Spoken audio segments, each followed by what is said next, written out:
Back in September of 2015, Jeff and I ventured out on a 2-week trip to Banja Luka, Bosnia. The purpose of our trip was fourfold. First, we wanted God to work in our lives through personal and spiritual enrichment that came from a type of mission trip such as this. Second, we wanted to seek to cultivate our discipline of prayer by praying on site with insight. Third, we wanted to encourage the missionary families and few local Christians living in Banja Luka by bolstering their spirits and supporting their work. Finally, we wanted to continue to seek out God's plan for our own lives and our role in world missions.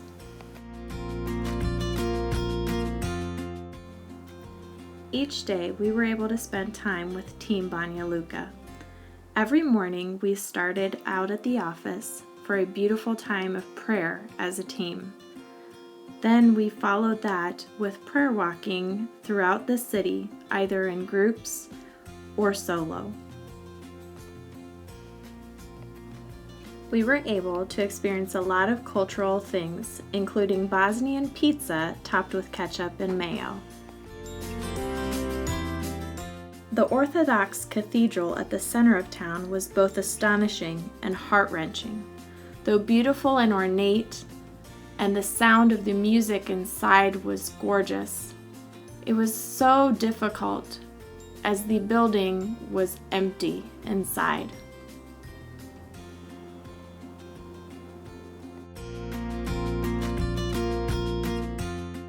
Like any city, there was some hustle and bustle.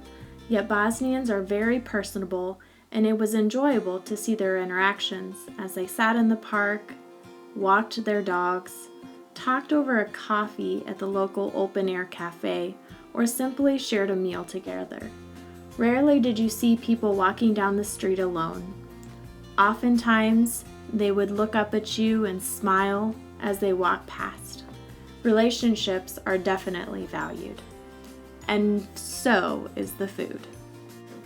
I personally loved the coffee and the bakeries. They were my favorite. One day we were able to take a trip outside of town about 30 minutes to a Catholic monastery. The campus was absolutely beautiful, immaculate and serene. Yet again, the building was empty. There was no life, and you couldn't even feel God's presence.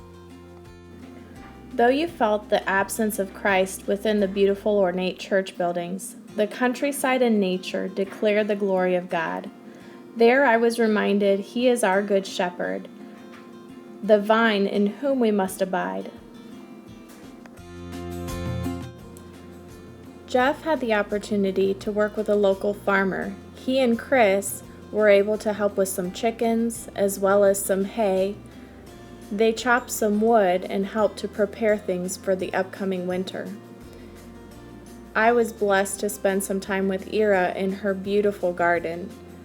She has fruits and vegetables galore.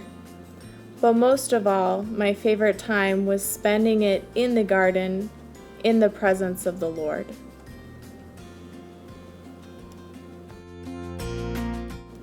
Another huge blessing was to be in Banja Luka just in time for the work to begin on Jelena, Maritza, and Lily's house.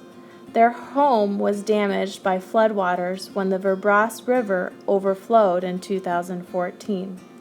East Point played a huge role in allowing their home to be restored. We continue to pray for a personal restoration to the Father.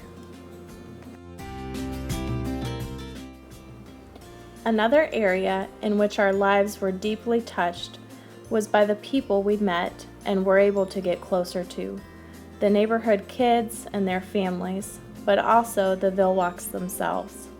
It was refreshing to see them live their life joyfully, purposefully, and for the Lord. We truly enjoyed the long hikes, the games with the kids, and just being ourselves. We ask that you join us in praying that one day all the peoples of Banja Luka will stand at the gates of heaven with us.